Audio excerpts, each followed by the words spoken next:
Bien hallados y queridos suscriptores, como se habrá podido ver, he elevado un poquito el nivel de la cámara para que ustedes me puedan ver, porque mi amiga Honey me decía que quería verme la cara. No sé por qué, si la cara es lo más feo que tengo. Eso es lo que se les quiere decir. Bueno, mañana se supone que tengo una reunión con la Asociación Católica Española de Tolkien de Valladolid y sí, voy a pagar este sobreesfuerzo que se va a hacer, pero creo que es importante que se haga esta reseña. Lo que se les debe decir es darles a ustedes las gracias por el gran recibimiento que ha tenido mi penúltima crítica, que en este caso se está hablando de la novela de Los últimos días de Pompeya, de Edward Bulwer Lytton, que ha tenido un muy buen resultado. Yo me alegro, en Goodreads, por ejemplo, no le ha ido tan bien, pero aquí sí, porque yo creo que fue uno de mis mejores vídeos y yo creo que merecía, la verdad, que se la, la buena recepción que ha tenido se la merecía sin duda alguna. Eso es lo que se les quiere decir a todos ustedes, mis bien hallados y queridísimos suscriptores. Y se lo agradezco enormemente. A ver si se saca tiempo y se puede hacer ese vídeo que vamos a hacer sobre el peplum, que para mí yo creo que todo escritor católico, todo escritor cristiano debería escribir un peplum porque es el género matriz de los católicos, y para los americanos es el western, por ejemplo, y para los autores de fantasía es el cantar de gesta o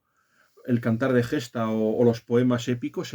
Para nosotros es sin duda alguna el peplum el género más importante. Eso es lo que se les quiere decir. En este caso se va a hacer una reseña de un libro. Se ha interrumpido la lectura, por ejemplo. Yo lo que se va a intentar, mis bien hallados suscriptores, es intentar describir, por ejemplo, una crítica cada semana, para que así nuestro canal tenga contenido, mis bien hallados y queridos suscriptores. Seguimos intentando aumentar la lista de suscriptores. Se les deseaba dar las gracias porque el canal ha aumentado y ha pasado de 345 a 355. Y se le da las gracias al señor Alfonso Ramírez por haberse suscrito. Desgraciadamente no conozco el nombre de los demás suscriptores, pero muchísimas gracias y por favor sigan ustedes haciendo proselitismo para que aumente el número de los familiares. Se le pide disculpas si en el último vídeo se sintieron ustedes un poco molestos por el vídeo que se grabó del vídeo de Marta Marta, del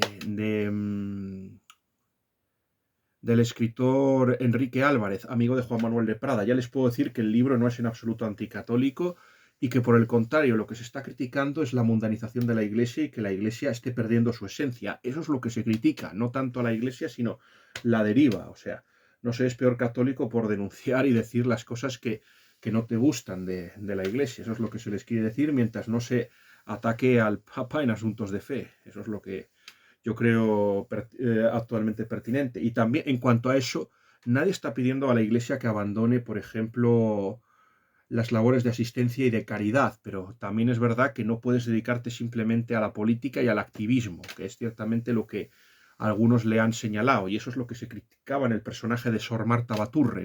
Y esto lo digo por el lector impune que me lo ha hecho, que me lo ha dicho. O sea, cuando se estaba criticando es más bien que la Iglesia se estuviera yendo por una deriva progresista y más bien movidas por agendas mundanas y no por lo que debería ser la propia Iglesia. Por cierto, he estado viendo, por ejemplo, un vídeo muy interesante y me gustaría recomendar el vídeo de una tal Christine Christine Wake, por ejemplo, Wake, en la editorial SND, que se llama La Cruz, sí, La Cruz y el Cedro, por ejemplo, que recoge, es una historia, por ejemplo, de las milicias cristianas del Líbano y su lucha contra Siria. Se ha editado en SND y yo les recomiendo mucho para comprender cómo ha empezado. Hoy he estado viendo, y esto ya se hablará porque este libro que tienen ustedes ante ustedes, o sea, El misterio de la cámara azul, por ejemplo, mm, de Yanda y John, mis bien hallados y queridísimos suscriptores, pues al final se les aconsejaron la lista. Yo he estado viendo El gato al agua porque uno de los escritores que se va a citar, Eric Zemmour, ha dicho esto, que que Francia nos indica lo que va a pasar en España dentro de unos pocos años, y más debido a la aceleración. Así que deberíamos tenerlo en cuenta. Y lo que ha pasado en el Líbano es también lo que va a pasar. El Líbano era próspero hasta que llegó la izquierda, y la izquierda empezó a meter y ahí a coger a minorías religiosas, en este caso musulmanes, que al final aumentaron y superaron en número los cristianos y arruinaron un país que era conocido como la Suiza europea. Y eso parece que va a ser el destino de Europa, especialmente de España, y esto se quiere señalar. La editorial SND es una editorial muy buena, esa editorial, y ha editado, por ejemplo, Cartas de Hispanistas al Rey de España, que es un gran libro. Eso se los quiere decir a todos ustedes, mis bien hallados y queridos. Así que yo estoy muy pensándome, si ando bien de dinero, si comprarlo. Eso es lo que se les quiere decir, porque es un libro que me interesa. Se está hablando muchísimo de... Aquí nos hemos polarizado y pensamos mucho en los israelíes y especialmente, y sobre todo los palestinos, más en los segundos, pero habría que preguntarse qué estamos haciendo con los cristianos de la zona, con el Líbano y con los armenios a los que se ha dejado abandonado. Por ejemplo, la autora del libro, la entrevistada, dijo que no entendía cómo la Unión Europea y los europeos preferían ayudar a los palestinos en lugar de a los libaneses, que se han quedado solos en esta crisis, y que prácticamente ha habido un empobrecimiento de la población, y la mayoría de los libaneses están viviendo fuera del Líbano, que consideran que junto con los kurdos han sido el pueblo más maltratado de la zona. Bueno, eso de que empezó el cristianismo allí, bueno, parece ser que Canaá fue allí, o sea, el milagro de las bodas de Canaá, cuando se convirtió el agua en vino. Eso es lo que se les quiere decir a todos ustedes, mis bien hallados suscriptores, que parece ser, eso es lo que decía la autora, aunque bueno, yo creo que fue en Siria, en Antioquía, donde a los cristianos se nos denominó por ese nombre, y yo ya les he dicho que el primer estado en convertirse al cristianismo es Armenia. Por lo tanto, urge y es vital la protección de las comunidades cristianas de allí, y que se pueda continuar el legado en un mundo en el que parece ser que el Islam amenaza con engullírselo y comérselo todo. Y a España le espera esto, eso es lo que se les quiere, y esto lo está diciendo también Eric Zemmour. Ya un 30% de la población francesa es descendiente de población musulmana, así que nos espera un futuro, y muy posiblemente acabe esto en una guerra civil en Europa. Esto me lo dijo el tío en un vídeo que él y yo grabamos respecto al tema de de la persecución de los cristianos, un vídeo que yo también les recomiendo. Y después de esto, pues, para escribir esta reseña, que no me ha quedado muy bien, no sé por qué me pasaba, pero me dio un ataque de pereza. Cuando llueve siempre me suele dar un letargo, y suelo adormilarme. Eso es lo que me ha pasado, y la crítica perdió energía. Ha sido una crítica también muy caótica, pero bueno, lo primero de todos es enseñarles. Ya se les dijo una cosa, que yo estaba leyendo un libro de un escritor y hablando de un periodo muy convulso de nuestra historia. Creo que les dije, pero ahora aquí está el libro. Este es el libro que ahora estamos leyendo en el Catholic Book Club. Me estoy refiriendo a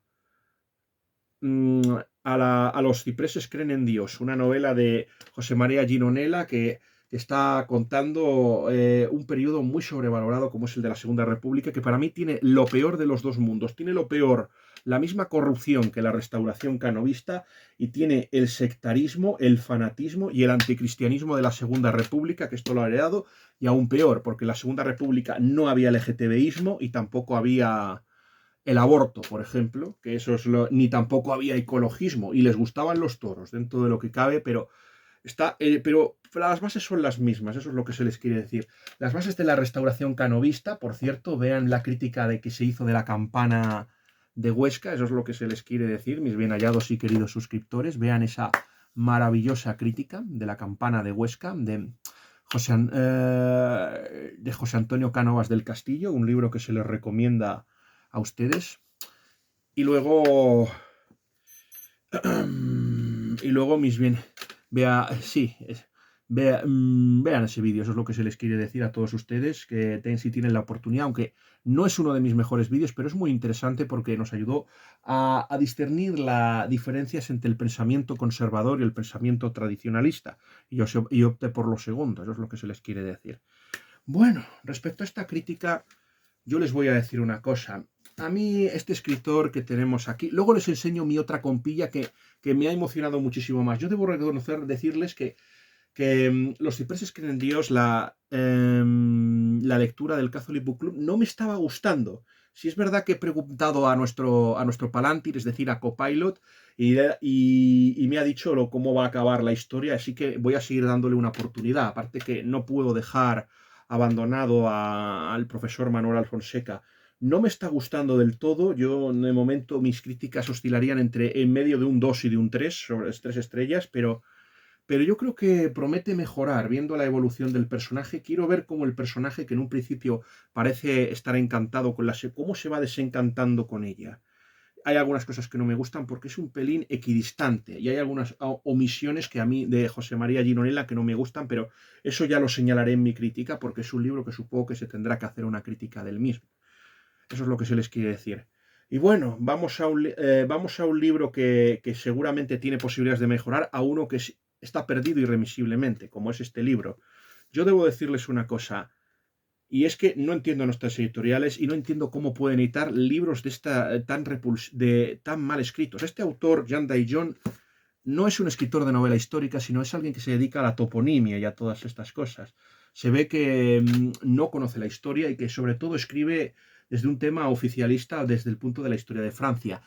Vamos a ver, te cuenta exactamente lo mismo que te contaban los escritores liberales, es decir, los escritores románticos, del romanticismo. Ya saben ustedes que el romanticismo nació por el conflicto entre los neoclásicos y los defensores del romanticismo cuando Víctor Hugo estrenó Hernani. Aunque a mí Hernani no me gustó, hay algunos que sí que la consideran una obra ligeramente pro-española, pero Víctor Hugo al final se mostró, es un escritor que a mí me produce emociones encontradas y un cierto tiene joyas como Los Miserables y Bujargal, por ejemplo. Mi amigo, el profesor, siempre me ha recomendado El hombre que ríe.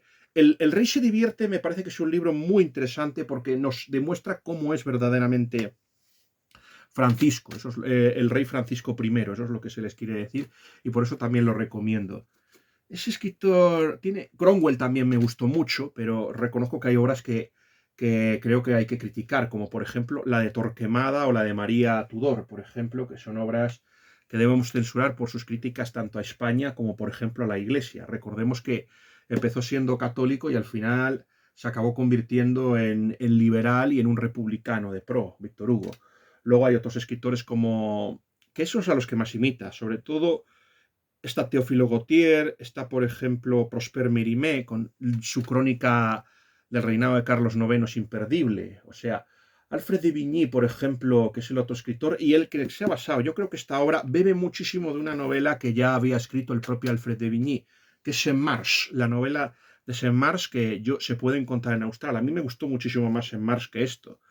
Y luego está Alejandro Dumas, que la influencia es enorme. O sea, este escritor, en la primera entrega de las aventuras de Louis François, que es el protagonista, pues el personaje se está inspirado en una de las subtramas de los Tres Mosqueteros, de la primera parte, o sea, de los Tres Mosqueteros, o sea, la trama de los serretes, o sea, eso es lo que ha copiado y luego lo ha cambiado haciendo que el texto sea repulsivo. Este escritor hay que compararlo con un escritor que a mí me desagrada enormemente, el folletinista y ideólogo, por ejemplo, Eugène Sue. Estamos hablando, por ejemplo, del judío errante. Aquí se nota un poco el no es una novela muy bueno, sí que, a ver, es una novela antijesuítica, aunque aquí no aparecen los jesuitas como señalados, pero que sí que se habla de la infancia del protagonista, de Louis François, que fue al colegio de Grenoble de los jesuitas, y estuvo con él. Aunque no es jesuita, no sé si algo se comenta del cardenal Berule, pero que es oratoriano, pero bueno, algo, y luego ahí estuvo ahí con algunos de sus compañeros. No sé si aquí conoció a Gastón de Tilly, se cuenta su historia, como que va a ser su compañero. A mí me parece un bruto al estilo de Les Heath, el protagonista de el comisario que pone los músculos en la saga de Philo Vance, del escritor americano S.S. Van Dyne. Eso es lo que se les quiere decir. Pero Ah, y a mí me parece la novela lenta. Respecto a Alfred de Vigny, que creo que ya se comentó, mis bien hallados suscriptores, Alfred de Vigny, o sea, aparte de Saint-Mars, tiene, bueno, vida y servidumbre en el ejército, o sea, pero es un escritor que, bueno, El Loa, por ejemplo, es la historia de un ángel femenino. Es muy heterodoxo. Yo creo que es neopaganizante y tiene conatos gnósticos. Por ejemplo, tiene una obra llamada Deluge, o eso me ha dicho Copilot. Yo no la conocía. La que sí que leí fue Daphnis. Daphnis es espantosa. Es una obra que pone a los cristianos como villanos y los compara más o menos con los revolucionarios. Eso es lo que se les quiere decir. Y son destructivos. Es una obra que ensalza la figura del emperador Juliano el Apóstata antes de que lo hiciera, por ejemplo, Gore Vidal en su novela, o, por ejemplo, La muerte de los dioses del ruso blanco Vladimir Merezkovsky. Eso es lo que se les quiere decir. Sí, este fue el que le puso la capa, Alfred de Vigny. Luego el otro, Mérimée, le puso la espada. Mérimée ustedes le recordarán, por ejemplo, por Carmen. Tiene Carmen, que es la obra más pro-española. O sea, es un hombre que está fascinado por España, Mérimée. Y luego tiene cosas como... Pero también es un escritor que es agnóstico, con todo contó con el favor de la muy beata Eugenia de Montijo. Eso es lo que se les quiere... La esposa del emperador Napoleón III, contaba con su favor. Yo vuelvo a reconocer que de todos estos mi favorito es un escritor llamado Paul Féval. Algún día hablaremos de Paul Féval, por lo menos una crítica del jorobado de Lagardère. Lo que pasa es que no creo que podamos sacar a Lagardère de ahí porque está en un sitio inaccesible, pero bueno, ya se verá, ya se verá, por ejemplo, este asunto. Es muy interesante porque estos escritores, mis bien hallados y queridísimos suscriptores, estos pertenecen a la escuela liberal y ayudaron, por ejemplo, a hacer una cosa, a crear una idea de la historia de Francia que fue elogiada por algunos historiadores como Jules de Michelet, por ejemplo. Ojalá España hubiera tenido un Dumas. Nos tuvimos que contentar con un Benito Pérez Galdós que lo que hizo fue novelar el siglo más desastroso de la historia, como es el finales del siglo XVIII, que el XVIII no está tan mal, y el siglo XIX. Pero bueno, o sea, contarlo, eso fue lo que hizo. Ojalá hubiéramos tenido a alguien como que hubiera novelado la historia. Por eso es importante la presencia de un Alejandro Dumas. Pero quiero serle sincero. Alejandro Dumas, a diferencia de este... A ver, hay novelas donde los españoles somos los malos, por ejemplo. No se puede negar.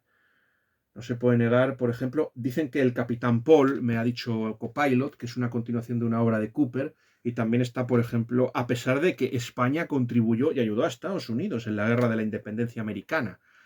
Casi más, por ejemplo, que Francia. O sea, Bernardo de Gálvez fue decisivo, o sea, no solo los franceses. Y luego, por ejemplo, la que sí que... donde sí que aparecemos como villanos, pero no mucho tampoco, es en la de 20 años después. O sea, ahí está luchando contra... Se cuenta la batalla de Lens, pero generalmente Dumas prefiere optar por otros villanos, no suele meter mucho a los españoles. Eso es lo... También Dumas es que cambia, o sea, dependiendo de quién... Es que yo tengo la teoría de que Dumas no escribió las obras o las escribía en colaboraciones con otros escritores.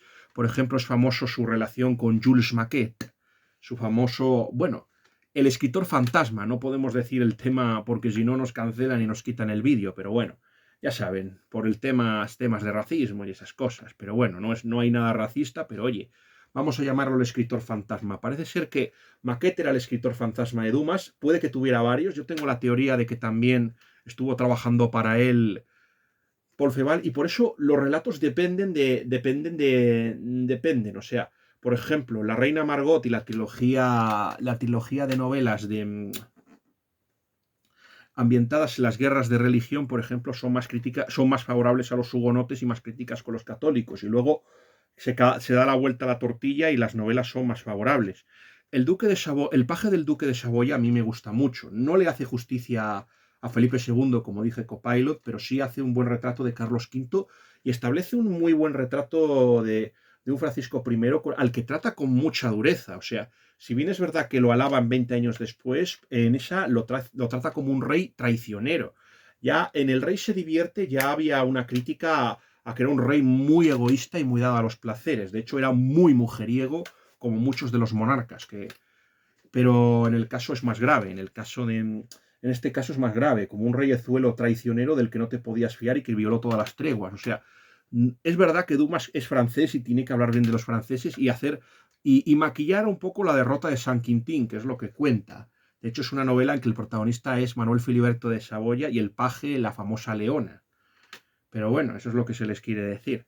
Pero el retrato de Felipe II no es ecuánime. Por ejemplo, hay un escritor, Philip Wayne Powell, que decía que Dumas ayudó en La leyenda negra, pero hay admiración, como te diría también.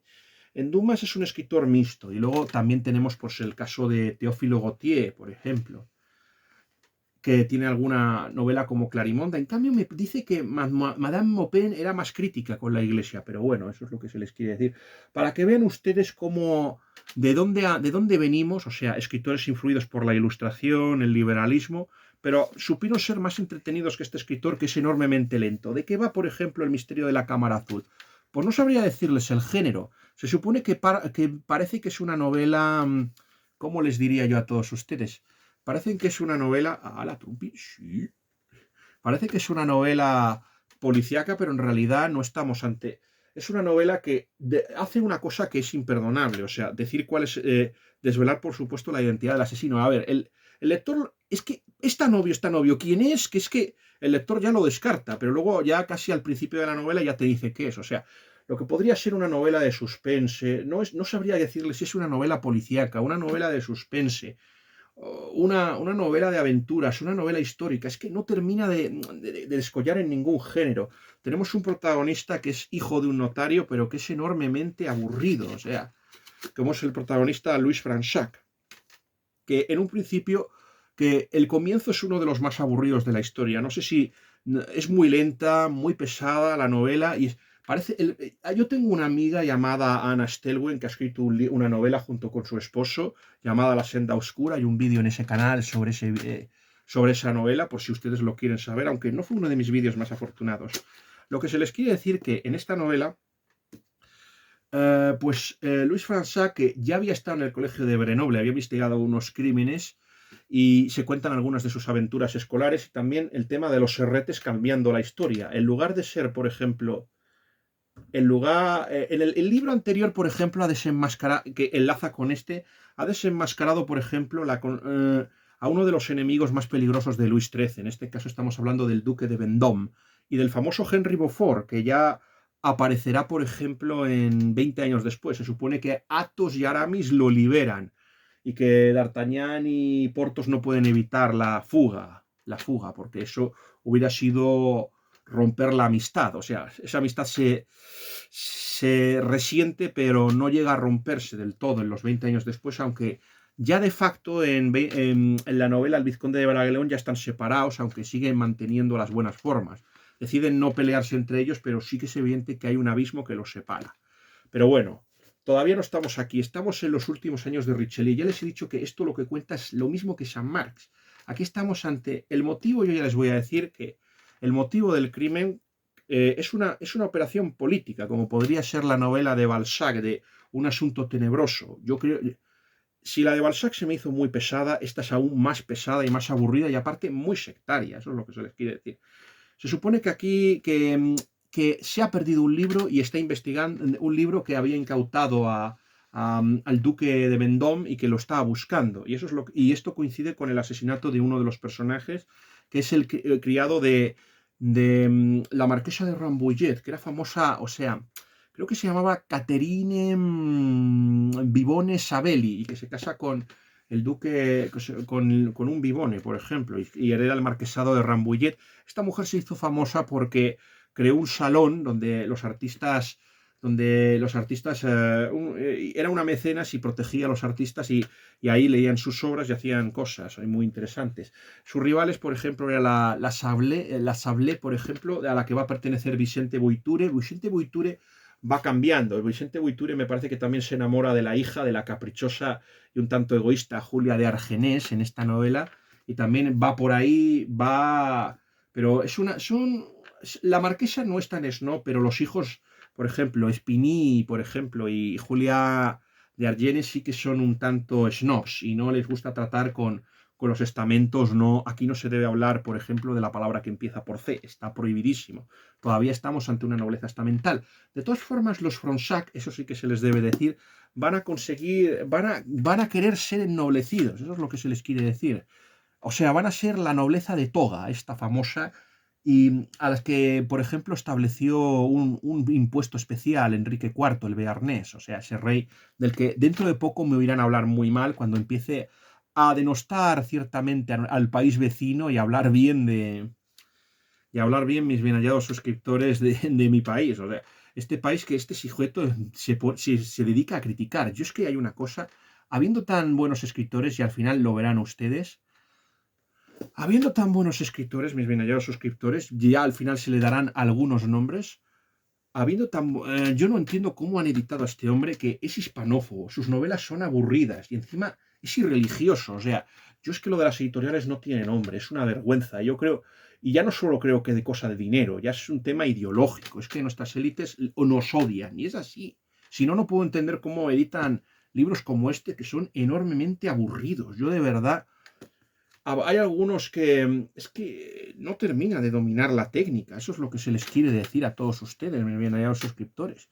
Es que eso es así. Vamos a ver, descubren que por una casualidad descubren que hay un asesinato y se dedican a investigar. Y entonces, como suele pasar en las novelas policíacas, la marquesa, aunque es una mujer muy afable y muy simpática, les miente. Por supuesto, este caso lo investiga porque su amigo Gastón de Tilly, que es aquí muy bruto, o sea, todo el mundo me dice que es el personaje que suele robarle el protagonismo a Luis Fronsac, pero a mí me parece demasiado torpe y además poco inteligente, y aquí se nota. Entra como un elefante a la cacharrería para buscar la información de François Collet, eso es lo que se les quiere decir.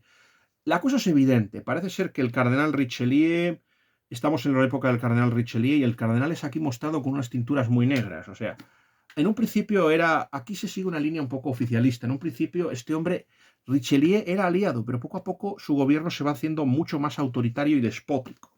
Este primer ministro ha sido comparado por Pedro Fernández Barbadillo eh,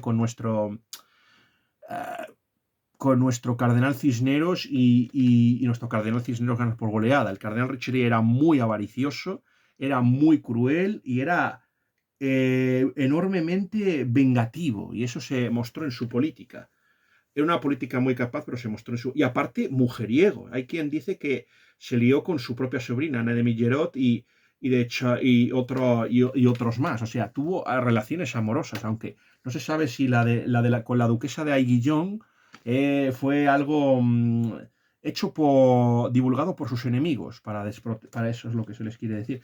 Pero aquí estamos en los últimos días, ya ha hecho todas sus barbaridades, ya ha asesinado a Chalais, es decir, a Henry Talleyrand, por ejemplo, también ha asesinado a Montmorency por batirse en duelo, ha hecho la barbaridad de los demonios de Ludun. ¿Qué es los demonios de Ludun? Pues un caso que afectó al prior de las Ursulinas, en este caso un personaje que se hizo famoso, Urbano Grandier. Este hombre parece ser que hubo casos de posesiones entre las monjas y le acusaron a este hombre. Este hombre era inocente y aún así enviaron a un tal Jean Labardemont. Por cierto, ya hemos hablado, por ejemplo, se ha hablado de Sinmar, pues parece ser que uno de los protagonistas que se subleva contra su padre, Jean de Labardemont, es un tal Jaime Labardemont. O sea, se cuenta esta historia y la de Jean. Este hombre, por supuesto, se acerca más a España. Pero lo que se quiere decir es que este hombre había recibido instrucciones de Richelieu para condenarle. Y esto hay que destacar el caso del convento de San Plácido, donde ocurrió lo mismo, pero a diferencia, aquí no se asesinó al confesor de las monjas, sino que pues se le sufrió un proceso, este hombre renunció a todas sus prácticas y estuvo confinado de por vida, pero no se le mató. Y en cambio a las monjas pues se las restituyó. Una tal Teresa, o sea, una tal Sor Teresa, por ejemplo, pudo retomar eso. O sea, fue ejemplar la reacción tanto de Felipe IV como del conde duque de Olivares. Eso es lo que se les quiere decir a todos ustedes, mis bien hallados suscriptores. O sea, aparte es una cosa, mientras el rey podía ser un poco apático y abúlico e incluso tener aventuras con monjas, Felipe IV, pero me parece mucho mejor persona que el propio Luis XIII, un monarca bastante hipócrita y bastante tortuoso. Es un hombre que siente un odio por su madre, a la que va a desterrar, y aparte que incluso es muy posible que tuviera relaciones con hombres. Eso es lo que se les quiere decir. De ahí que se le colocaba a efebos. O sea, o era eso o era bisexual. Es lo que se les quiere decir. Es un monarca bastante malicioso, tampoco era muy capaz, lo que pasa es que tenía buenos ministros. Yo creo que gran parte de la política que sigue es por odio y por destruir la herencia de su madre. Esto es, si Freud decía el odio al padre, pues aquí es el odio a la madre, eso es lo que se les quiere decir. Es un personaje casi hitchcockiano, absolutamente, también muy tímido, muy mala relación con la reina, la que odiaba, o sea, eso fue un matrimonio tóxico realmente el que hubo con Ana de Austria, que Ana de Austria bastante tuvo con sobrevivir a una corte que buscaba su cabeza, incluso la del propio cardenal. El cardenal, que ya se hablará un poco más de él, va a empezar por el partido de Bot, o sea, vamos a ver, en Francia lo que ocurrió fue esto. A Francia durante el siglo XVI, ya saben ustedes que fue un estado fallido, provocado porque los hugonotes mataron a Francisco de Guisa. Entonces, pues hubo una guerra brutal en la que los católicos lo hicieron tan mal, tan mal, tan mal, que los hugonotes, también en parte entorpecidos por Catalina de Médicis, que buscaba perjudicar a los dos bandos y que ninguno ganase y que la situación se prolongara lo máximo posible, o sea, dejar a Francia como un estado fallido y evitar que una de las dos facciones gane. Eso es el inteligente plan para reforzar el poder de la corona, o sea, eso es lo que pretendía esta señora. Y es esta señora a la que Ken Follett nos habla como la maravillosa católica, esta mujer que seguramente planeó el asesinato de la noche de San Bartolomé. La noche de San Bartolomé en la que murió el mismo número de víctimas que hubo durante toda la historia de la Inquisición española, o sea, la Inquisición se funda casi a finales del siglo XV, no sé si el año 1474, 76, es la bula de Sisto IV, el tío de Julio II, o sea, Sisto IV, es alguien de la familia de la Rovere, por ejemplo. Y hasta 1834 no hay más de 3.000 a 5.000 muertos, dependiendo de qué escritor siga, si es Henry Kamen, si es Ricardo García Cárcel o, por ejemplo, si es Geoffrey Parker, o sea, dependiendo de quién sigas, o sea, pero el número es así. Y además es que están los casos, o sea, tú puedes ir al archivo de Simancas y mirar. Y esto lo digo porque una de las críticas que va a hacer Yanda y John que van a hacer Yanda y John en esta novela porque aquí en esta novela el padre y el hijo hablan de que no, Richelieu es muy malo, pero no podemos permitir que ganen los españoles, porque si ganan los españoles vendrá la Inquisición y nos matará a todos y estaremos envueltas en las guerras de religión. Me habla Francia que en las guerras de religión hubo 3 o 4 millones de muertos. Me hablan ellos. Precisamente gracias a la Inquisición y sobre todo a la maravillosa reforma que introdujo el cardenal Cisneros y los reyes católicos, aquí se evitó el baño de sangre de las guerras de religión que destruyeron Alemania. Ya creo que si vieron mi crítica de las bodas de Brandeburgo, se habrán dado cuenta de que el número de muertos oscilaba entre los 6, 8 millones, 12 millones de muertos, en un país que tenía 20 millones. En este momento Francia es el país con más población, 20, 24 millones, puede que 27, es el país con más población con más población de Europa, solo superada, por ejemplo, por Rusia, muy posiblemente, y Rusia no lo sabemos porque no tenía la extensión que tenía ahora, a pesar de que, por ejemplo, ya me parece que ya habían hecho las primeras exploraciones hacia Siberia, a Iván IV, hace tiempo. Eso es lo que se les quiere decir. Pero eso es lo que quiero decirles, la doble vara de medir, y sobre todo que este tipo de autores, se les estaba diciendo que había muerto un criado, François Collet, y entonces se dedicaban a investigar. Esto va con el tema del libro. Y descubren que el librero, un tal... Lo único bueno de esta novela, caballeros, es que ha metido un glosario, ha metido las fuentes que ha utilizado y luego se llama... Morgue Belleville. Este es muy interesante porque se supone que tenía algunos problemas y vendió este libro. Los vendió y resulta que el libro que buscan y que les falta lo ha vendido a la marquesa. Han encontrado los libros que ha vendido, los han ido y luego está el que no pueden encontrar que lo tiene la marquesa de Rambouillet, la misma que se había mostrado.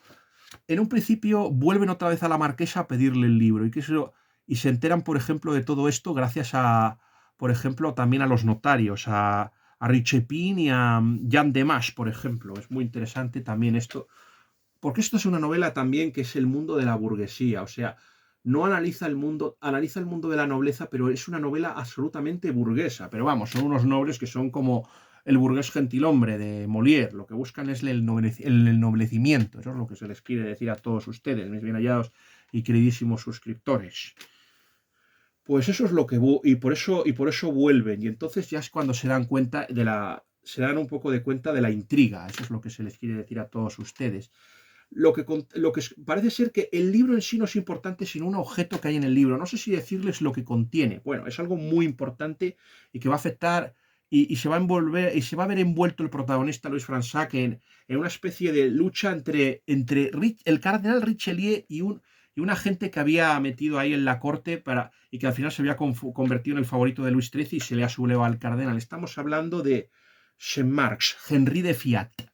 Ya se les dijo cuando se hizo la crítica, por ejemplo, de Office. Por favor, vean ese maravilloso vídeo, mi crítica de Office. Ya sé que me estoy autocitando, pero hombre, ya que se ha grabado ese vídeo, eso es lo que se les quiere decir.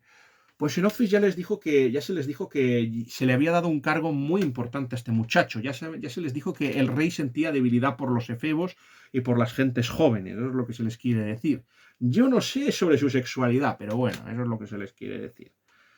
Pero, y se ha convertido en un favorito todopoderoso. Pues este Henry de Fiat desafió a Richelieu y sigue una política opuesta. Tiene un grupo de amigos, como un personaje llamado Luis de Astarac, que es el mejor, un jorobado malísimo y un intrigante de tomo y lomo, que es el que está creándole un partido a este Saint-Mars para desafiar a Richelieu. Porque para desafiar al cardenal Richelieu, eso es lo que se les quiere decir, todo lo que se les quiere. Y está de Tou, que de Tou sale bien, en esta novela no sale del todo mal, pero en la que queda como un héroe es en la de Saint-Mars. Es el personaje bueno y fiel y leal. Y además le acompañó a la muerte con un gran valor, o sea, de Tou. Es un personaje bastante íntegro. En esta novela, bueno, es que aquí Saint-Mars no es ese héroe, no es ese personaje martirial, no es ese héroe de la libertad que nos pinta Alfred de Vigny, que a mí me gustaba, por ejemplo. No es eso el personaje, es un niño tonto al que el poder se le ha subido a la cabeza. En eso sí que me parece, yo estoy más de acuerdo con Jean de Aillon, que por ejemplo lo podría estar con Alfred de Vigny, por ejemplo, en su novela. Esa novela también aparecía el padre José, que era el villano, o sea, el padre José que luego no era tan malo. Aquí es una leyenda negra igual que la de los Borja, que luego no eran tan malos. Bueno, sobre todo Lucrecia, que dudo que envenenase a alguien. Su hermano y su padre seguramente sí, pero ella tengo mis dudas. Hombre, tampoco era la colegial que nos quieren pintar en algunas miniseries, pero no, esa pobre mujer ha sido la mujer más calumniada de la historia de la humanidad. Eso es lo que se les quiere decir a todos ustedes.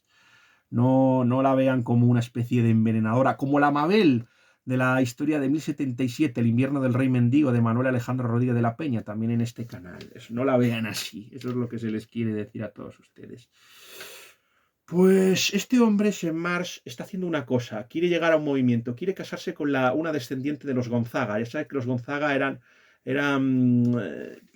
los duques que gobernaban la ciudad de Mantua, y ese linaje se ha extinguido, o sea, junto con los Nevers, eso es lo que se les quiere decir, y quiere llegar a eso.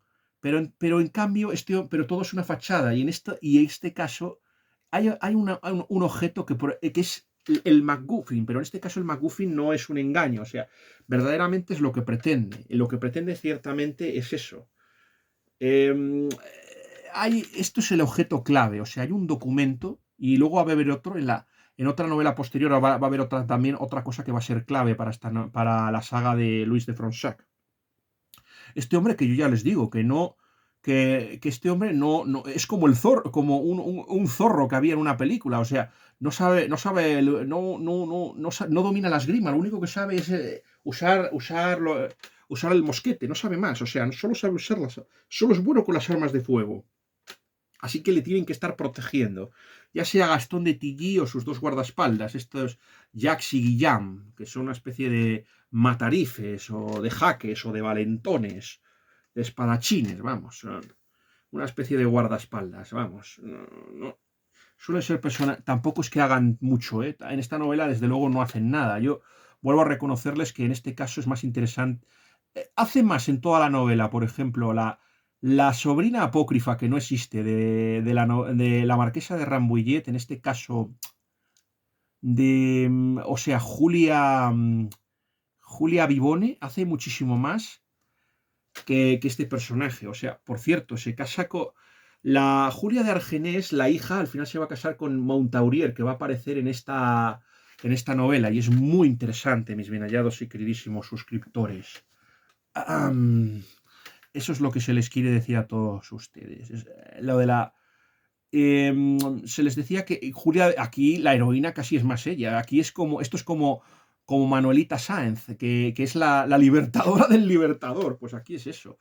Y eso se lo cuento. Ahí nos damos cuenta de que en realidad lo que pretendía Saint-Mars, o sea, Saint-Mars dice que quería emparejarse con la Gonzaga, pero en realidad sigue enamorado de una cortesana llamada Marion Delorme, y aquí dice, y que aquí le confiesa su amor, diciendo que todo esto es una pantalla para ver si consigue el poder, pero aquí nada más a ella. Y si Richelieu tiene ese documento, podrá destruir a su rival y vengarse, porque esto es de lo que va, pura venganza. Eso es lo que se les quiere decir a todos. Eso es lo que se trata, de venganza. El móvil es la venganza. Porque ya hemos visto que Richelieu es un ser vengativo. Vengativo. Y eso es lo que hay. Y cada uno de los bandos va a intentar. Al final se va a hacer el personaje. O sea, Luis de Fronsac se va a hacer con el documento. Pero en lugar de entregárselo a una de las facciones, algunos se la van a intentar robar. Por ejemplo, lo de Rochefort, por favor, era el villano temible, el hombre de Menge, el hombre al que era la pesadilla de D'Artagnan en Los Tres Mosqueteros. Ya luego el pobre envejeció y daba más pena que gloria el pobre Rochefort. Pero por favor, no puedes presentarlo como un inútil como una especie de saco de boxeo y encima poco inteligente. No voy a decir mucho, pero él es el responsable del desastre. O sea, lo que tendría que haber sido fácil, al final todo se convierte por la chapucería de Rochefort. O sea, primero le intenta robar la carta y le dejan seco, y no el protagonista, sino otro personaje. Bueno, sí, la señora Vivone le deja. O sea, que encima esta es una novela woke, porque es la mujer la que tiene que salvarle las castañas al Luis de Fronsac este. O sea, al final tiene que ser la mujer la que le salve. O sea, por favor, vaya héroe de pacotilla. Bueno, sí, hombre, a ver, seguramente todos queremos mujeres fuertes en nuestra vida y literariamente son muy entretenidas, pero la verdad es que no es realista que tumbes a un tío ducho en 1000 conspiraciones y que lo tumbes con esa facilidad y luego el plan torpe para espiarle, comprar la casa de al lado, al vecino. Tío, canta demasiado. Es que actúan con una torpeza que yo ni me lo explico. Eso es lo que se les quiere decir. Y luego... Y luego, por ejemplo, Astarak también intentará hacerse con la carta, pero ya no la tiene. ¿Cuál es la maravillosa idea que se le ocurre a este hombre que se supone que, según el poder del guión, es inteligentísimo? Señores, es un inútil. Lo que hace, dárselo al amante para que encima vaya Richelieu y a extorsionar a la pobre mujer, a la Marion Delorme esta, pero ¿cómo se te ocurre? Al final, curiosamente, solo Rambouillet, que sabiendo que Richelieu les persigue, vamos a buscar a alguno de sus colaboradores que sea más dócil y manejable. Espera, hay un cardenal italiano que es muy apreciado por Richelieu, vamos a pedirle ayuda a él. Y entonces, bueno, pues es ahí cuando surge cuando se saca del problema al personaje. Además, quiero recordar que es la marquesa de Rambouillet la que manda a la sobrina a advertirle, porque la sobrina siente debilidad por él, no comparte el desdén que sufre por parte de Julia de Argenés, porque no es de su condición social. Y por eso, claro, y es la famosa escena ridícula que es bochornoso, solo por eso hay que quitarle una estrella más. Bueno, y él va a sufrir muchas penalizaciones, eso es lo que se les quiere decir a todos ustedes, mis bien hallados y queridos suscriptores. Pues sí, entonces ya ese enigmático personaje, no voy a deciros quién es, se reúne con Luis Fronsac y entonces le dice esto. Dice que de momento no lo tiene y que se lo puede dar. Y entonces vemos como el famoso objeto problemático pues va cambiando de malos y es todo muy complicado. Al mismo tiempo que hacen es jalonarnos y contarnos la política exterior, o sea, la política de Francia. O sea, en este caso la lucha es contra España. Hay un momento en que España la tiene ahí en un brete. Se habla, por ejemplo, están muy bien caracterizados, por ejemplo, la cobarde oposición que tuvo Richelieu. Estamos hablando de Pedro de Bouillon, del duque de Bouillon y, por ejemplo, también de Gastón de Orleans, que siempre amagan con que van a derribar a Richelieu y al final, por cobardía, por mezquindad o porque en realidad son agentes del propio Richelieu, nunca terminan llevándolo a cabo. O sea, por esto en parte fracasó y no se le pudo derribar. De todas formas, Richelieu es que tuvo muchísima suerte. Hay un momento, por ejemplo, la jornada de los discretos, donde el rey y él, que tampoco se llevaban muy bien, pero al final sabían que ambos se necesitaban el uno al otro, y fue la mutua necesidad lo que formó este tándem, o sea, y lo que al final ganó. Pero hubo más posibilidades de que se cayera el propio Richelieu que lo hiciera el conde duque de Olivares. Decía, por ejemplo, Fernand Braudel de la segunda generación de Annals, que el conde duque de Olivares era el rival no siempre desafortunado del cardenal Richelieu. El cardenal Richelieu, que yo vuelvo a repetir, dentro de lo que cabe, la política interior no me parece mala. O sea, de los 3 puntos programáticos de su programa, este sí que los cumplió. El primero es, pues, el sometimiento de los grandes, por ejemplo, de la nobleza francesa, lo consiguió. Segundo, la destrucción del partido hugonote, porque son un Estado dentro de un Estado. Yo eso lo hubiera hecho y lo hubiera firmado. Además, una cosa muy buena que hizo Richelieu es la implantación del Concilio de Trento. O sea, el Concilio de Trento se había acabado en 1563 y todavía seguía en Francia sin aplicarse. Uno entiende, pero Fonch, la guerra de religión que duró hasta el año 1595. Pero ese hombre, que había sido legitimado por la Iglesia, en concreto por Clemente VIII, sí, ese hombre, pues no lo aplicó. Y bien, y no solo eso, sino que encima se pone de parte de Venecia, a la que había excomulgado el Papa Paulo V. Eso es lo que os quiero decir, para que veáis lo bueno que era el Enrique IV, el bearnés, ese hombre de moral intachable, tan campechano, y que encima mal esposo. Él estuvo planeando matar a su primera esposa, porque al final consiguió la nulidad y pudo casarse con María de Médicis, que tampoco es que fuera muy feliz. Este hombre tenía innumerables amantes, va a ser como Luis XIV, eso es lo que se les quiere decir a todos ustedes, mis bien hallados suscriptores. Pues lo que se les quiere decir a todos ustedes es que, nos habíamos quedado, sí, en ese tema, por ejemplo, el tema de la carta. Pues esto va a hacer que nos estamos quedando en la política exterior. Pues hay un momento, por ejemplo, en que se describe un caso, la batalla de Marfe. O sea, España entra en entendimiento con el duque de Soissons. Este duque de Soissons, que es un Borbón, por ejemplo, se enfrenta con ayuda de las tropas españolas a, Chatillon, lo derrota, está a punto de caer. O sea, el cardenal Richelieu está a punto de caer, pero después de la batalla, pues sin querer se le dispara la pistola y el Soissons se muere. O sea, es que no he visto, tío, que tuviera más suerte, que le salían todas las carambolas a Richelieu, todo le salía. ¡Mi madre! Lo que sí que les puedo decir, algo para humanizar a este personaje, es que le encantaban los meninos, él adoraba a los gatos. Es uno de estos. Y como mi amigo el profesor adoraba a los meninos. Las personas inteligentes suelen adorar a los gatos. Yo, en cambio, como no soy inteligente, a mí lo que me gustan son los perrites. A mí me gustan. Sobre todo los labradores, aunque claro, cuidarlos es luego un desastre, porque háganme un consejo: si tienen perros grandes, no los críen en casa, porque le destrozarán la casa y no conseguirán meterlos en vereda. Y yo, desde luego, mi familia no lo consiguió. Al perro le consentíamos demasiado. Ahí lo que el perro quería era jugar, morder un poquito, cariñosamente, y ala, y comía más que un agujero negro. Eso es lo que se les quiere decir, mis bien hallados y queridos suscriptores. Bueno, pues eso es lo que pasaba. Aquí hay una cosa que no me ha... Y lo que menos me ha gustado de esta novela son las... O sea, no es que sea lenta, no es que sea es una novela lenta, es aburrida, pesada, no sabes qué género tiene, un protagonista sin carisma, no empatizas con ninguno de los personajes, que te dejan absolutamente frío, menos el Gedeón de Tallemont, que es otro jorobado, igual que el Luis Astarac, y el Astarac ese, que no está tan mal. Pero por lo demás es una novela... Pero es que lo peor es solo hasta este hombre se permite meterse con España. Y hay un momento en que llega a llamar al rey de España emperador de España. ¡Oh! Y luego nos habla de la malvada Inquisición. Ya les hemos dicho, la lista son no llegaba a 5.000 los muertos. En el año 1474, 1476 a 1834. 5.000. No llega a 11 muertos por año. Y la mayoría fueron del principio.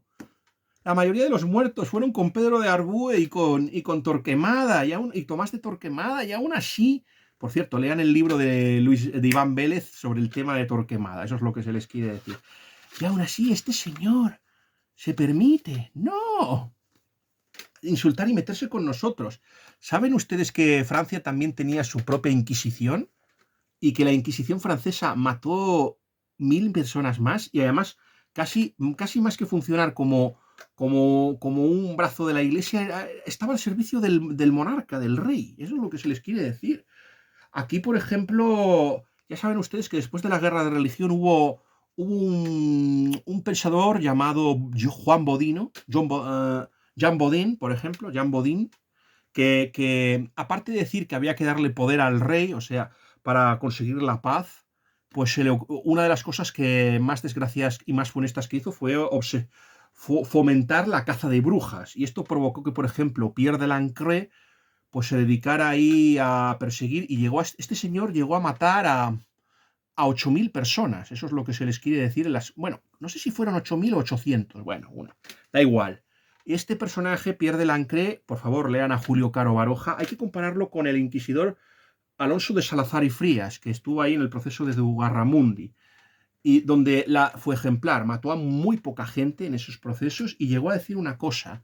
Llegó a decir que no creía en la brujería. Dijo que no empezó a haber brujería hasta que se empezó a hablar de ella. O sea, llegó a una posición muy sensata que, por ejemplo, Spee, por ejemplo, el jesuita, imitaría en Alemania, pero fue España, la malvada España de la Inquisición, la que se dio cuenta de la tomadura de pelo. O sea, y Francia no aprendió la lección. Luego ya llegó el caso, como ya le hemos dicho, del convento de Ludun, o sea, lo de Ludun, los demonios de Ludun. Por cierto, hay una novela muy interesante de Aldous Huxley sobre el tema de los demonios de Ludun, y una novela de un tal Ken Russell, perdón, una película de Ken Russell, eso es lo que se les quiere decir. Esa está muy en la línea del crisol. Luego no aprenderían, porque luego, en la época de Luis XIV, hubo dos envenenadoras y misas satánicas. En este caso estamos hablando de la Boissin, por ejemplo. Y luego la Brinvilliers, que era una especie de envenenadora. Ahí se tuvo que actuar, sobre todo en el caso de la Boissin, ahí tuvo que otra vez actuar el Santo Oficio, porque había satanismo, envenenamiento. No sé si hay una novela, me parece que es La voz de las espadas, de Vique Chegoyen. También les recomiendo muy bien ese libro, es interesante. Cuenta la historia de Madame de Maupin, por ejemplo. También el personaje de Teófilo Gautier, eso es lo que se les quiere decir a todos ustedes. Aquí estamos desmenuzando un poco el tema de Francia, como ya se les he dicho. Yo quiero recordarles una cosa, o sea, terminó la guerra de los 30, terminó las guerras de religión. Luego vimos a Enrique IV. Este Enrique IV, ya saben, quiso divorciarse de su esposa y luego se casó con María de Médicis.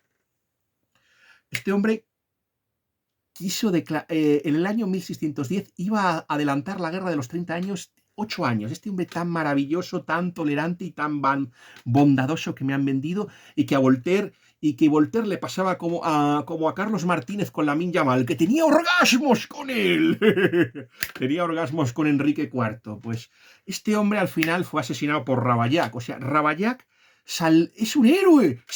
Hizo que Europa permaneciese en paz 8 años. Ojalá hubiera habido más Ravaillacs, que hubieran acabado con Richelieu y Luis XIII. Nos hubiéramos ahorrado un baño de sangre terrorífico si hubiera habido más Ravaillac. Ravaillac no es un enemigo de la humanidad. A ver, los motivos no fueron nobles. Ravaillac no lo hizo por la paz. Pero, hombre, lo que es inaceptable es que me venga usted, o sea, condenamos a una persona por hacer un magnicidio, que está mal. Ahora en serio, está mal, y yo seguramente nunca defienda el tiranicidio, ni al padre Mariana, ni a... Vuelvo a repetir que los hugonotes creían lo mismo. Quiero recordaros a Teodoro de Beza, que era legítimo oponerse a matar al gobernante, o la vindicie contra tiranos. O sea, fueron los hugonotes, y luego los jesuitas siguieron, los monarcómacos. Aparte de que eso estaba en el derecho visigótico. Tú podías deponer a un monarca si éste abusaba de su poder. Eso es lo que se les quiere decir. Pues Entonces, después de Enrique IV, de su asesinato, pues hay una minoría de edad con Luis XIII. Está Luis XIII, está la reina Isabel, por ejemplo. A la reina Isabel, por ejemplo, se la casa, por ejemplo, y Enriqueta también está. A la reina Isabel se la casa, por ejemplo, con Felipe IV y Luis XIII se casa con Ana de Austria. Es un arreglo que llega, por ejemplo, María de Médicis. Y entonces hay un momento de debilidad y se convoca a los estados generales, que siempre es un error. Miren lo que pasó con la Revolución Francesa, que se convocaron y ya ven cómo acabó. Pues aquí también fue un error, porque la nobleza aumentó sus privilegios, la iglesia tuvo más poder y luego los hugonotes se siguieron creciendo. Y esto hizo que la reina cayese en manos de dos aventureros sin escrúpulos. En este caso estamos hablando de Concino Concini, que es el villano, por ejemplo, de las novelas de Pardaillan, de Michel Cebaco. Eso es lo que se les quiere decir, de ideología anarquista.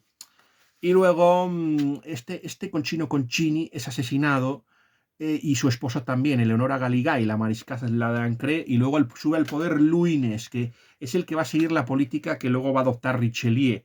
Pero Luynes muere joven y entonces los de Bot eleva, o sea, el partido pro español eleva, que este partido estaba compuesto por el cardenal Berule, que este cardenal Berule era el protector de Renato Descartes, o sea, luego estaba la reina Ana, estaba, por ejemplo, María de Médicis, Michel de Marillac, estaba Henry de Montmorency, Gastón de Orleans. Estos eran los partidarios de los de Bot. No eran menos leales a Francia. O sea, al fin y al cabo, yo estoy de acuerdo en las políticas de Richelieu. O sea, someter a los grandes, o sea, luego acabar con el partido hugonote, pero yo creo que lo tercero, mostrar el poder de Francia frente a las naciones extranjeras, era una forma eufemística de decir que destruir a los Habsburgo y que Francia sea la máxima potencia. O sea, robarle la hegemonía militar a España, vamos, era lo que pretendía y eso fue a lo que se propuso. O sea, destruir a los Habsburgo en Alemania y en España, y eso es el tercer punto, y eso es aunque sea practicando lo que denominaba Ernest Lavissée como la política del egoísmo nacional. Eso es lo que se les quiere decir y eso es lo que es inaceptable, mis bien hallados y queridos suscriptores. Y por eso, y había mucha gente de bien que se oponía. Madame de Chevreuse también estaba, la famosa villana que fue el personaje que inspiró a Milady, o sea, la Madame de Chevreuse, o sea, y llegan a aparecer las dos. Madame de Chevreuse, quiero recordarles que también es la madre de Raúl de Bragelón, que lo tiene con Athos. Athos lo tiene con Madame de Chevreuse, que es una intrigante de tomo y lomo. Es la que le roba a los herretes. O sea, lo de los herretes es una historia real. Lo que pasa es que no aparece Milady. A Milady la introduce luego el propio Dumas. Bueno, y entonces este hombre lo que hace es traicionar a los que le apoyaron, permite el exilio de la reina madre que había sido su protectora y sigue esta política y así Richelieu llegó a ser lo que fue. La verdad es que debo reconocer que es un gobernante excepcional. Por ejemplo, Luis de la Rochefoucauld, con sus máximas morales, decía que se le habían opuesto, que era autoritario, tiránico, pero qué bien que les había gobernado maravillosamente. Luis de la Rochefoucauld se sublevó contra Richelieu y luego contra Mazarino, pero se arrepintió. Y luego cambió de bando. O sea, luego estaba el caso del zar Pedro, que años más tarde visitaría al tataranieto de Luis XIII, o sea, a Luis XV. Y fue a la tumba de Richelieu y decía: oh, grande hombre, te daré la mitad de mis te daré la mitad de mis tierras si me enseñas a gobernar la otra mitad. O sea, un elogio maravilloso del personaje. Pero hombre, yo creo que la verdad es que lo peor que hizo Richelieu, aparte, ya les hemos dicho todas las bestialidades que hizo, pero creo que la más grande fue, por ejemplo, la ayuda, por ejemplo, a los protestantes, especialmente a Gustavo Vasa. Es que ni su mano derecha, que fue François Tremblay, más conocido como el Padre José, el famoso Padre José, ni siquiera él lo entendió. No entendió, por ejemplo, esto. O sea, había mucha gente que colaboró con Richelieu, que reconocía su genio y su talento, pero que nunca entendió esta visión y de debilitar a la cristiandad a costa del egoísmo nacional del Ernest Lavissée. Y eso es lo que pasa y esa es la clave. Y por eso vuelvo a repetir que yo creo que gran parte de lo que hace Richelieu lo hace porque creo que es Luis XIII quien desea hacerlo, pero no tiene la capacidad para hacerlo. O sea que yo creo que fue más leal de lo que creemos. Y no ese persona, no ese villano que pretende vendernos la literatura. Vuelvo a repetir que era imperfecto, que no era el hombre que yo desearía, pero era un hombre muy capaz. Yo la verdad es que si fuera francés, yo no entiendo siendo francés cómo lo criticamos cuando convirtió a Francia en la máxima potencia y luego esto lo haría Mazarino, continuaría su política también muy bien, también lo consiguió a costa de algo terrible también, esto ya hablaremos del cardenal Mazarino. El cardenal Mazarino era un hombre muy avaricioso, se llevó el tesoro, saqueó el tesoro, me refiero, se acostó con la reina Ana y se casó morganáticamente con ella que presuntamente había resistido los avances tanto de Richelieu como Buckingham, y a su marido, eso es lo peor. Decían que cuando se estaba muriendo su marido, si perdonaba a su esposa, y dice, sí, la perdono, pero no la creo. Esto, a ver, y cuando le decían que la reina se estaba riendo con alguien, dice, no, señor, la reina le es fiel. He dicho que la perdono, no que la crea. Para que vean un poco. Dicen que Mazarino maltrataba y que humillaba a la reina de Austria y que era él el que imponía su política. Y luego estaban los mazarinitos, que eran muy corruptos. Y luego casó a sus sobrinas de aquella manera, buscando más su propio beneficio que el de sus propias sobrinas. De hecho, se cuenta que María Mancini fue una de las primeras amantes de Luis XIV y que rompió la relación. Eso es lo que se les quiere decir a todos ustedes. Bueno, oye, otro lo hubiera aprovechado y lo hubiera intentado. Y además, yo eso de que, por ejemplo, fuera un ateo, como nos lo pinta Dumas, o un incrédulo, yo no lo creo. A mí es un personaje, me suele caer, es malo, pero me cae simpático. Eso es lo que se les quiere decir. Aunque yo me opongo. Quizás lo más repugnante que hizo fue la alianza contra natura con los puritanos, en este caso con Oliver Cromwell, con un protestante que encima había sido un regicida y había asesinado, pues, al tío del propio rey. O sea, recordemos que Carlos se había casado con Enriqueta, que era la hermana de Luis XIII. O sea, a un hombre que, o sea, estabas dando alas a que estabas apoyando a alguien que ha derrocado al rey y cuando te está la fronda acosando a ti. Además es que es el responsable de una guerra civil desastrosa, que la ganó no tanto por méritos personales el cardenal Mazarino, sino por, ¿cómo se les diría a todos ustedes?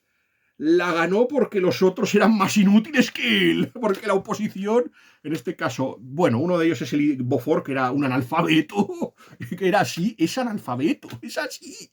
Luego estaba Jean-Paul Gondy, o sea, el cardenal de Retz, que también aparecen 20 años después. Y luego está la fronda nobiliaria, ya con Condé, ese hombre sobrevaloradísimo.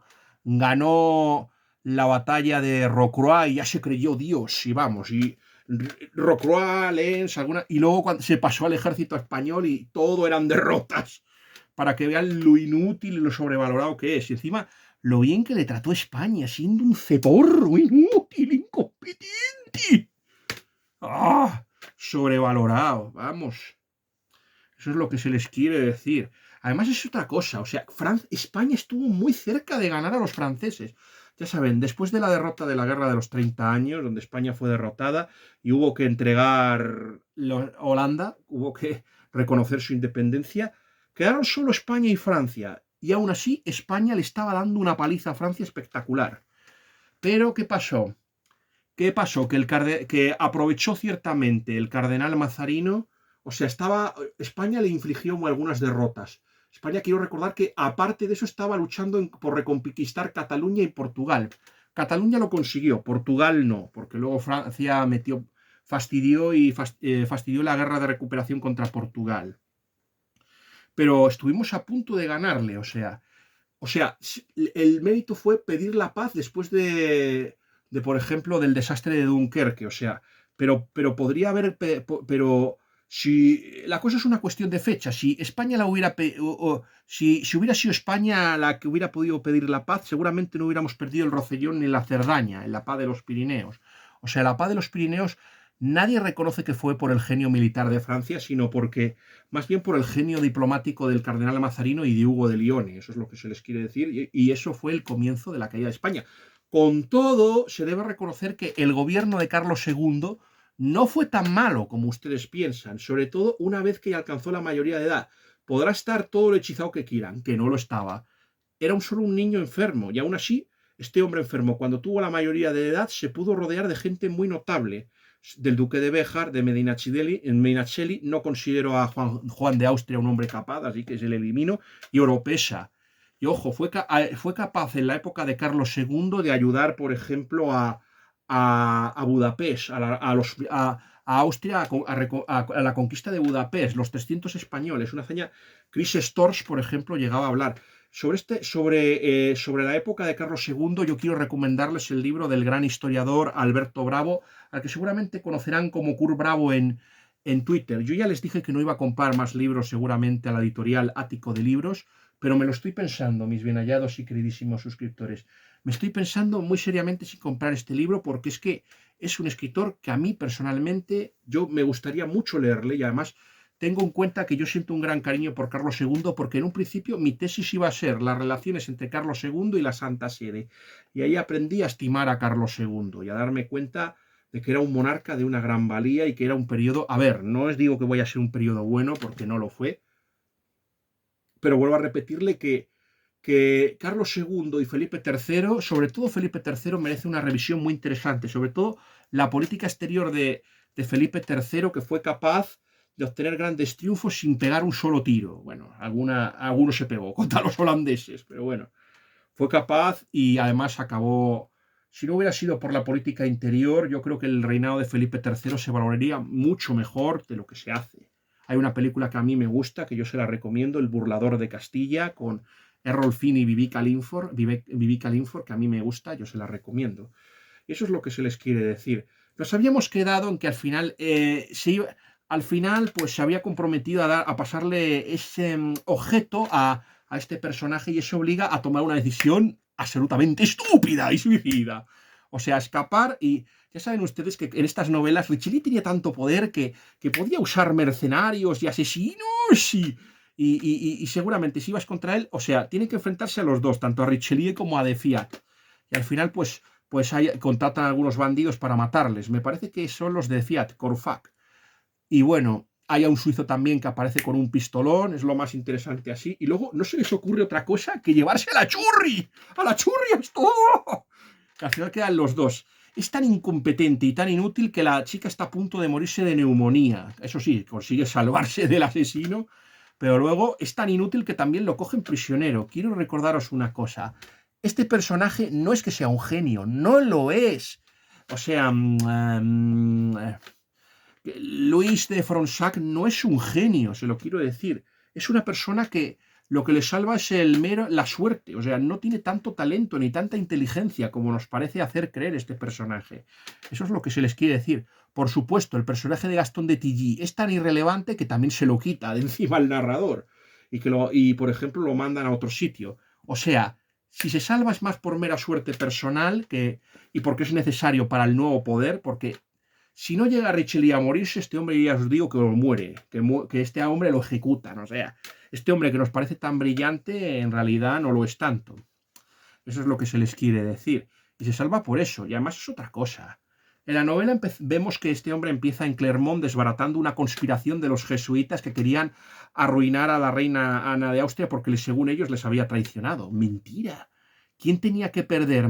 El que estaba deseando quitársela de encima era Richelieu. Hasta eso llegamos. Y aquí este señor se llega a inventar las cosas. El asunto de los herretes. Fíjense, no es más que un Eugène Sue malo.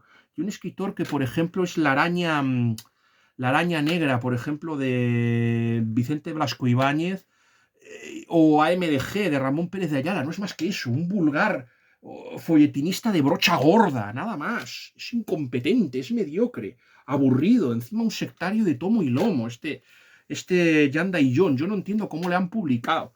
Luego está, por ejemplo, otra novela de estas, que es la La conspiración de Fermat, que sí, vuelve a meternos aquí al matemático, y lo que parece ser que es una novela sobre la ciencia, alabando lo maravilloso que es la ciencia francesa y lo mala que es la española, en realidad es otra novela que pretende otra vez ser de espías y habla otra vez, y otra vez vuelven los jesuitas, los partidarios de España, a ser los malos. Luego, en otra novela, por ejemplo, sí, ya es contra los frondistas y contra el duque contra la némesis del protagonista, o sea, contra Beaufort. Esa es la siguiente, y luego está la de Fermat. Y luego ya sí, pues ya se muere Mazarino, y luego este hombre, pues... Hay otra que es en Rocroi, ocurre antes de... Sí, me parece que es la de Fermat la que ocurre con la batalla de Rocroi. Y luego, pues eso, hay otra, no sé si hay otra del cardenal Mazarino, no sé si son 3-3, y luego ya está la de Luis XIV. La de Luis XIV es delirante, o sea, la del gran incendio hace que el protagonista, ya con 60 años, se vaya a una Inglaterra de peste en el año 1665 y presencie el gran incendio. Y llego a la conclusión. Es verdad que no llega a la conclusión de los católicos quemaron Londres quemaron Londres porque son muy malos y quieren matar al rey. Pues no, aquí llega a la conclusión contraria, que el incendio de Londres fue causado por los partidarios de Cromwell y por los republicanos. A ver, pedazo de animal, que habían sido aliados, que Mazarino y Cromwell habían sido aliados, tío. Y ahora es verdad que luego cambia de bando porque han repuesto ya a Carlos II, y Carlos II es el primo de Luis XIV y lo tiene ahí en un puño. Ya hemos visto el Tratado de Dover, que ese tema lo hablamos en la crítica de Office de Robert Hugenson en este mismo canal. Eso es lo que se les quiere decir, mis bien hallados y querísimos suscriptores. Eso es lo que se les quiere decir a todos ustedes.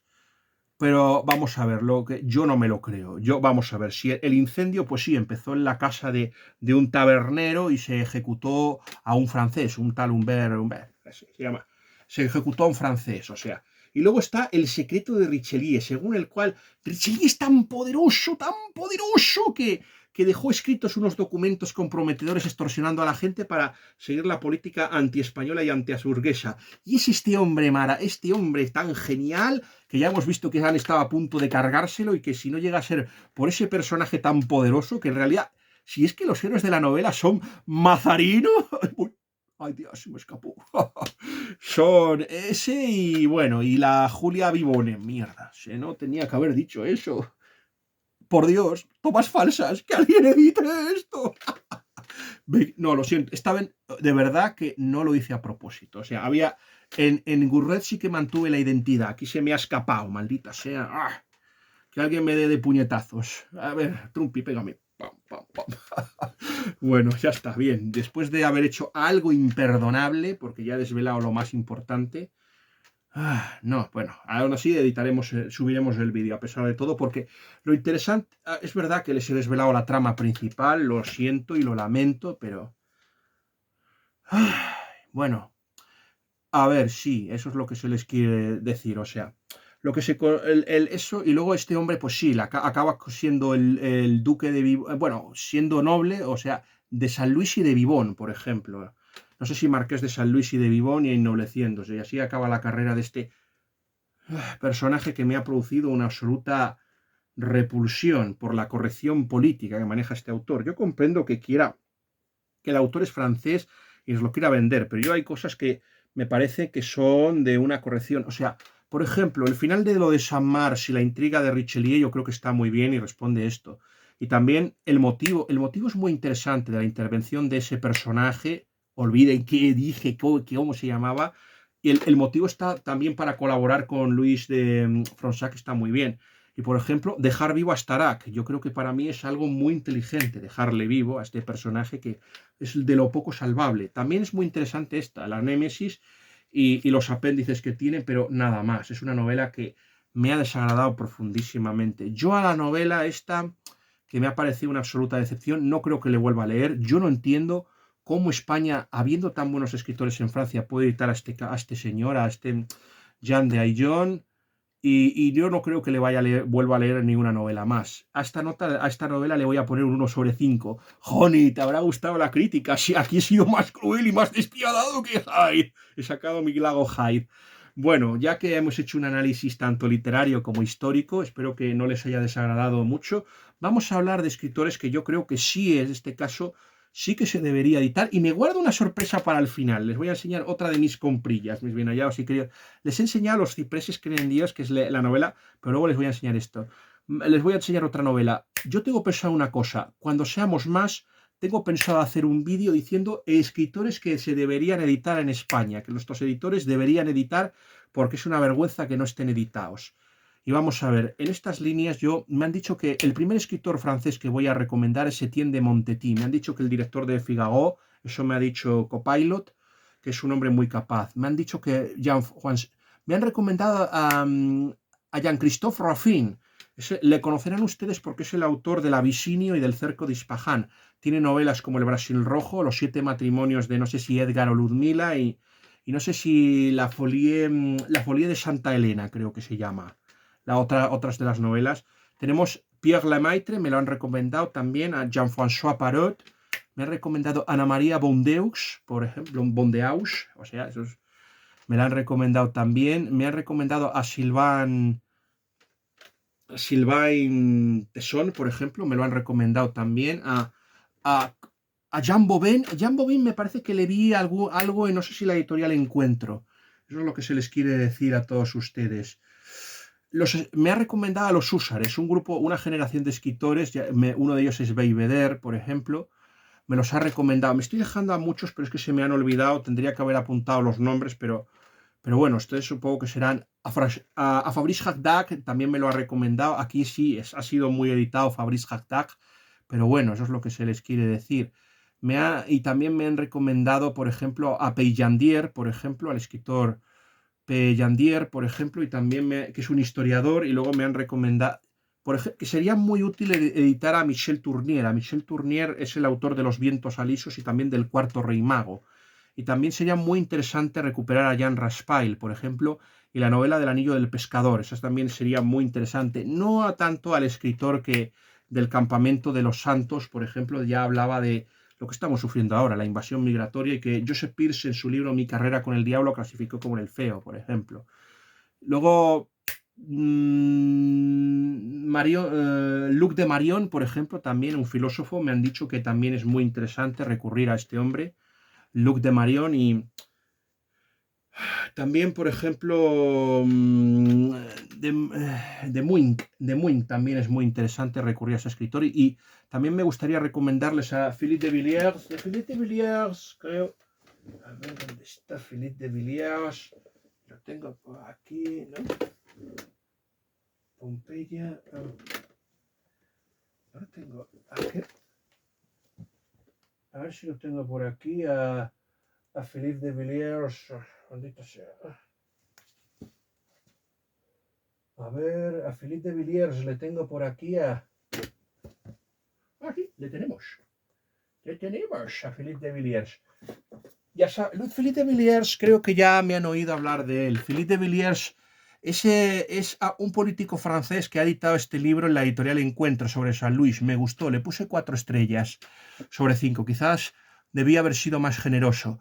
Tiene un parque llamado Puy de Fou en Toledo y aparte también sí tiene otro parque y ha hecho algo muy importante como es el tema de la Vendée. Por cierto, no lo dije, pero se debió haber dicho. O sea, una de las cosas que se debió de decir, mis bien hallados y queridísimos suscriptores, una cosa que les debió decir a todos ustedes y que no hice, fue que que la revolución llegó a matar a 1 millón o 1,5 millones de personas, en las guerras napoleónicas a 7 millones, o sea, 5 o 7, para que vean ustedes y saquen sus propias conclusiones.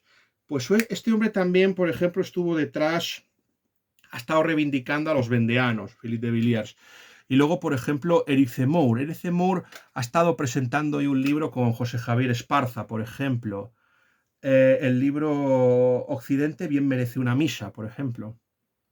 Perdón, Occidente bien vale una misa. No sé si... Me parece que esa es la esfera de los libros, el libro en el que ha presentado. Pero Éric Zemmour es el líder del Partido de la Reconquista y es parte de la derecha francesa que pugna por el poder. Está la del Partido Popular, luego está el partido de la ultraderecha de Le Pen, que no se puede presentar, y que está Jordan de Bardella, por ejemplo.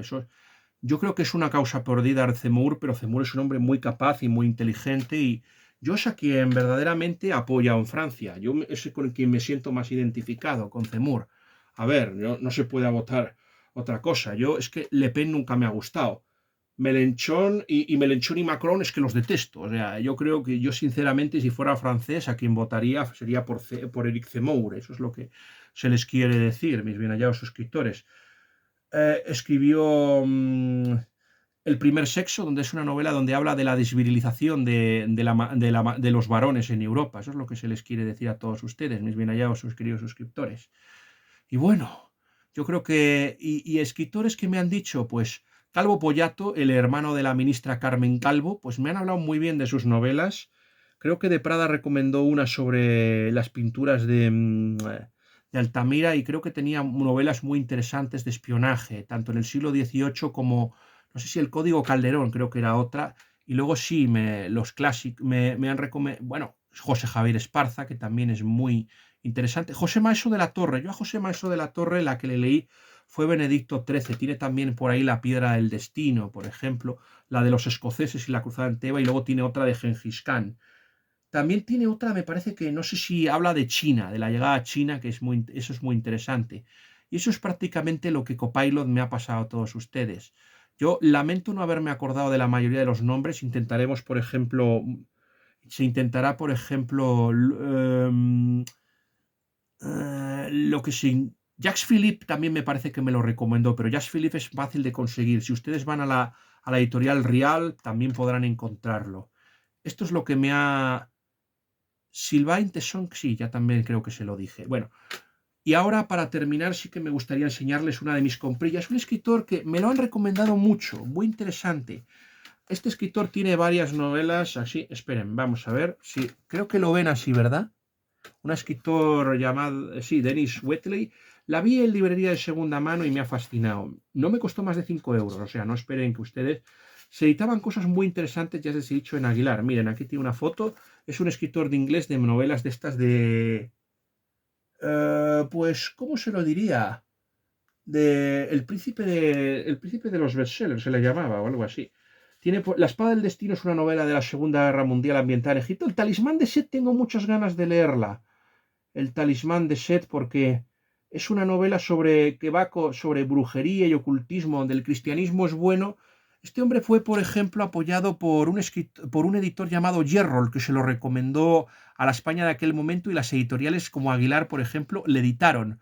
Me dijo que había comprado una joya. Luego tiene El Valle Profundo, que es la búsqueda de un tesoro, y luego tiene una novela que al profesor le espeluznaría, que es El continente perdido, que es una novela sobre la búsqueda de la Atlántida. Es fascinante, o sea, son novelas puramente que a Novita le encantaría leer, porque son novelas de aventuras pura y dura, y esto es muy interesante. Es un escritor que está en la línea de, por ejemplo, un James Hilton, eso es lo que se les quiere decir, y por eso yo creo que estoy muy interesado y por eso estoy deseando leerlo, a ver si termino ya Los cipreses creen en Dios, luego me pongo con la saga de Luminion, Kalima, y luego después de eso voy a leer estas, porque me encantan. Yo de verdad estoy muy y quería compartir con ustedes esto, mi alegría y mi dicha con este libro. Nada más, espero que esta crítica haya sido de mi agrado. Por favor, suscríbanse, denle like, posten comentarios interesantes, compártanlo con las personas. Y ya saben ustedes, a ver si conseguimos mi sueño, que es llegar a 1000 suscriptores. No creo que lo consigamos, pero yo voy a seguir intentándolo. Y ojalá de verdad se animen ciertamente, aunque no pasa nada. Yo de verdad, como dice mi jefe, oye, si no conseguimos el objetivo de que se editen mejores escritores, oye, por lo menos lo estamos intentando. Aquí por lo menos se van a hablar de cosas de las que no se hablan habitualmente. Yo no sé si alguien más hablará, seguramente sí, porque yo no soy tan original, pero aquí vamos a hablar de cosas que verdaderamente nadie más o muy poca gente les contará, y eso es lo que se les quiere decir. Nada más, que Dios les guarde a todos, suscríbanse, denle like, posten comentarios interesantes si quieren o no, y bueno, y a ver si tenemos suerte y podemos aumentar nuestros suscriptores y bueno, y crear una especie de benéfica Babel entre nosotros, un grupo más cosmopolita. Yo sigo intentando ganar suscriptores en Goodreads, perdón, suscriptores para este canal, pero no hay manera. Pero bueno, eso lo dejo usted. Nada más.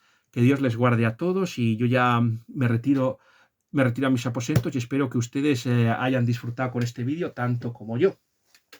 Ah, por cierto, no lo hemos dicho, pero mi siguiente crítica, aunque en un principio en mi crítica dije que podía ser Tic Tac, de la novela, por ejemplo, de Dean Koontz, no descarto que mi siguiente crítica pueda ser, por ejemplo, el espía que surgió del frío, de John le Carré. Tengo muchas ganas y creo que podríamos hacer una crítica muy interesante. Bueno, ahora sí, que Dios les guarde a todos y ya por fin los dejo a ustedes descansar.